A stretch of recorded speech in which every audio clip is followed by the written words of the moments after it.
ظاہر ہیں، ایک ظاہری معنی ہے، احتمال رہتا ہے ساتھ کہ یعنی مجھے یہ سمجھ آ رہا ہے فی الحال ان لفظوں سے، ممکن ہے یہ نہ ہو وہ دوسرا ہو، اس کو ظہور کہتے ہیں، نص نہیں کہتے۔ نص کے مقابلے میں صرف تفسیر بالرائے نہیں ہے، ظاہر بھی ہے۔ نص کے مقابلے میں جو تفسیر ہے وہ غلط ہے، وہ باطل ہے، وہ گمراہی ہے۔ لیکن یہ ٹرم جو ہے ظاہر، یہ اس کی باقاعدہ کہ آپ کے لیے ایک معنی، وہ جیسے پہلے تعریف میں کہا کہ جنہیں الفاظ کی مدد سے یا جو مفاہیم ہیں ان کی مدد سے ایک معنی آپ کو یعنی دوسروں سے راجح لگتا ہے، اس میں ترجیح پائی جاتی ہے، ساتھ احتمال ہے کہ یہ بھی ہو سکتا ہے، یہ بھی احتمال ہے ہو، وہاں پھر نہ کریں۔ قرآن اصول الفقہ میں اس پر مفصل بحث ہوئی ہے کہ نہ، آپ کے لیے اس دنیا میں بھی اور قیامت میں بھی یہ جو ظاہراً آپ کو سمجھ آ رہا ہے یہ حجیت رکھتا ہے، ظہور ظاہری معنی۔ روایات میں بھی اس طرح ہے، بہت ساری روایات بہت دقیق ہیں، یعنی ایک روایت میں یعنی 50 تک احتمالات آ سکتے ہیں ایک روایت کے معنی میں۔ تو جو ظاہری معنی ہے، جو قواعد الفاظ اور قواعد مفاہیم کے مطابق اس کو لیں، اور وہی آپ کے لیے انشاءاللہ حجت ہے خدا کے سامنے، یا آپ یعنی واقع تک آپ کو پہنچائے گا، اگر واقع تک نہیں پہنچایا تو آپ معذور ہوں گے کہ میں نے جو سمجھا تھا طاقت بشری کی طاقت یعنی قید لگی ہوئی ہے۔ تو حجت ہے، لیکن حجیت دو حصوں میں تقسیم ہے، بعض نصوص ہیں اور بعض ظاہر ہے، ظاہر قرآن مجید، نص نہیں ہے۔ دوسرا سوال جو ہے استقلال، یعنی شانی نہیں ہے، فعلی ہے،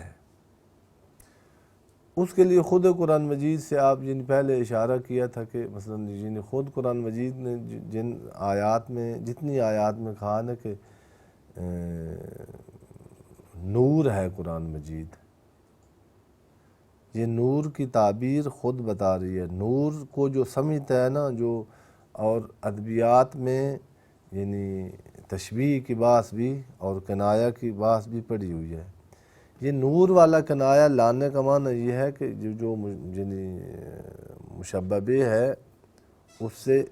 ہٹ کر یعنی خود جو وجہ تشبیہ ہے اس کو سمجھیں۔ وجہ تشبیہ اس میں موجود ہے کہ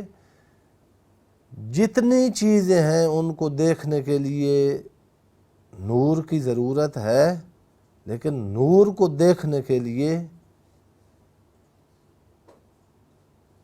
کسی اور چیز کی ضرورت نہیں ہے۔ کائنات کی ہر چیز مادی، یہ مادی نور کی بات ہو رہی ہے، وہاں قرآن مجید میں یہ نور مراد بھی نہیں ہے، وہ اور نور۔ اگر یہ لیا جائے تو یہ جو خود روشن ہوتا ہے، اس کی تعریف یہ ہے نور کی کہ خود ظاہر ہے اور دوسری چیزوں کو ظاہر کرتا ہے، خود روشن ہے اور اپنے غیر کو روشنائی دیتا ہے۔ دوسرا جو یعنی وہی جو ہے قرآن مجید کا دعویٰ ہے کہ تبیاناً لکل شے ہے۔ یہ عجیب ہے کہ دعویٰ یہ ہو کہ میں ہر چیز کا مبین ہوں اور بیان ہوں، اور اپنا بیان کے لیے وہ کسی اور کے انتظار میں بیٹھا ہو۔ جی، تیسرا یہ ہے کہ قرآن مجید نے عام تدبر کا، تفقع کا، تعقل کا یعنی اعلان کیا ہے۔ یہ اعلان تدبر، یہ دعوت تفکر، یہ یعنی تعقل کی طرف دعوت دینا، یہ بیکار ہے اگر قرآن مجید مستقلاً اور استقلالاً حجیت نہ رکھتا ہو تو تدبر ناقص تدبر ہوگا، تفقع ناقص تفقع ہوگا، چونکہ یعنی اس میں تدبر کرنا یہ تو جب تک اس کے ساتھ وہ یعنی دوسرا رکن نہ ملے تو یہ ناقص ہے العیاذ باللہ۔ فی الحال یہی تین دلیلیں یعنی جو خود قرآن مجید سے ہیں، وہ یعنی نور ہے، نور کا معنی بھی ہے کہ مستقل ہے، نور مستقل ہوتا ہے۔ طبیان ہے تو طبیان کل شے جو ہے وہ خود اپنا طبیان بدرجہ اولا ہے۔ تیسری بات یہ ہے کہ تعقل اور تدبر کی دعوت وہ دے سکتا ہے جس میں تعقل اور تدبر یعنی استقلالاً آدمی کو کسی نتیجے تک پہنچا سکتا ہو۔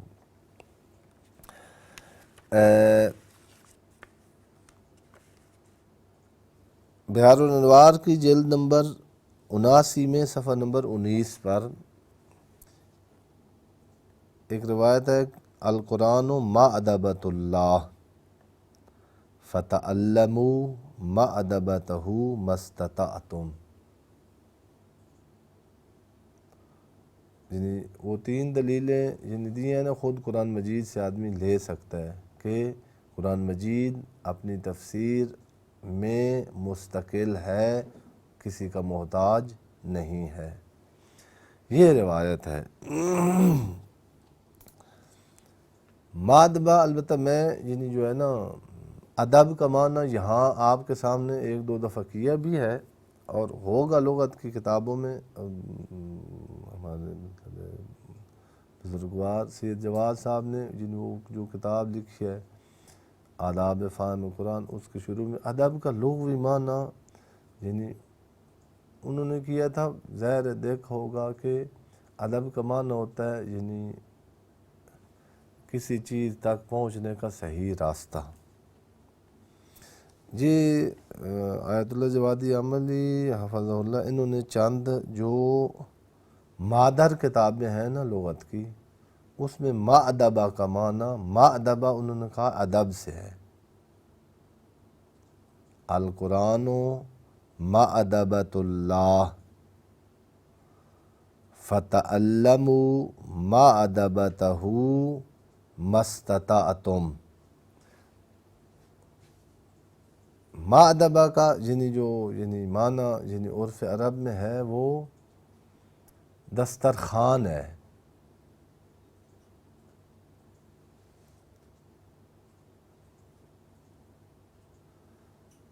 معصوم فرما رہے ہیں کہ قرآن مادبہ خدا کا دسترخوان ہے۔ فتعلموا مأدبتہ، کہنا تو چاہیے تھا نا فکلوا، اللہ کا جو دسترخوان ہے نا وہ عجیب ہی ہے۔ جیسے میں یعنی مذاق کے طور پر عرض کرتا رہتا ہوں، ایک بہت بڑا دسترخوان جو اللہ کا لگتا ہے وہ ماہ مبارک رمضان میں ہے کہ غریب اپنی سکی روٹی یعنی کھا سکتے ہیں لیکن وہ بھی بند کرا دیتا ہے۔ اللہ کے جب میزبانی پر بندہ جاتا ہے جس مہینے میں تو پانی کا ایک گھونٹ بھی ممنوع ہوتا ہے۔ مأدبہ کا لفظ استعمال کر کے پھر یعنی آگے کہہ رہے ہیں فتعلموا مأدبتہ،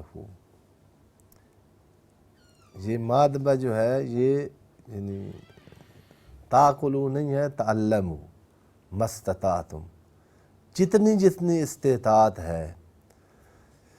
جیسے کھانے کی دعوت پر نا ایک آدمی کھڑا ہو کے کہے کہ یعنی یہاں کیمرے نہیں لگے ہوئے، جو کچھ لے جا سکتے ہو لے جاؤ، جتنا کھا سکتے ہو، یعنی آپ کو یوں کوئی نہیں کہے گا کہ یعنی پیٹو سارے دے آ گئے۔ مأدبہ کا معنی یعنی لغت عرب میں انہوں نے کہا والادب، یہ مصدر ہے، یہ جوہری جو سہا کا مصنف ہے اس نے کہا اذا دعاهم الی طعامہ والاداب، جب یعنی بلاتے ہیں نا یعنی کھانے کی دعوت بلاتے ہیں تو اس وقت مادبہ یعنی استعمال ہوتا ہے۔ آدب القوم الی طعامہ یؤدبہم ایدابا، انہوں نے اپنی قوم کو کھانے پر بلایا، یعنی بلانا۔ عرض یہ ہے کہ یعنی استقلال ہے قرآن مجید کی ایک یہ اگر دلیل بنائیں تو اب یعنی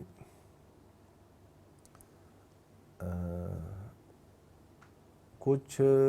برادران لیٹ آتے ہیں، یعنی ٹائم پہ شروع نہیں ہوتا درس، اور کچھ پھر یعنی یہاں دیر، یہ دونوں نا یعنی جو چند منٹ ہمارے ہوتے ہیں اس کو کوشش کریں یہ بھی آمادہ ہو اور آپ ٹائم پر یعنی تشریف لے آئیں۔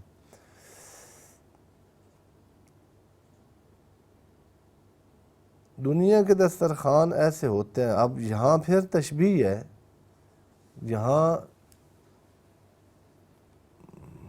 یہ شوگر والے جو مریض ہیں نا، اپنی ڈائٹ والی جو بوتل ہے نا وہ یعنی ان کی پرس بیگ میں ہوتی ہے جب دعوت پر جا رہے ہوتے ہیں۔ دعوت شاہ صاحب کی ہے لیکن وہ کھانا اکثر نا یعنی چنے اور وہ جو مطلب چونکہ انہوں نے نہ بوتل پینی ہے، شوگر کے مریض جو ہیں ان پر خدا کا خاص فضل ہے، یعنی یہ یعنی خدا کا انتقام یہ ہے جو زیادہ اللہ نے کہا کہ اسراف نہ کرو کھانے پینے میں، جنہوں نے کیا ہے ان کو اب ڈاکٹروں نے اللہ کے کہنے پر نہیں رہے تھے، اب ایسے یعنی حسرت کی نگاہوں سے دعوت پر دیکھتے رہتے ہیں، ہر کوئی کھاتا ہے اور یہ ممنوع ہے۔ بڑے بڑے لوگ جن کو جو کھا سکتے ہیں بہت بڑے کھانے،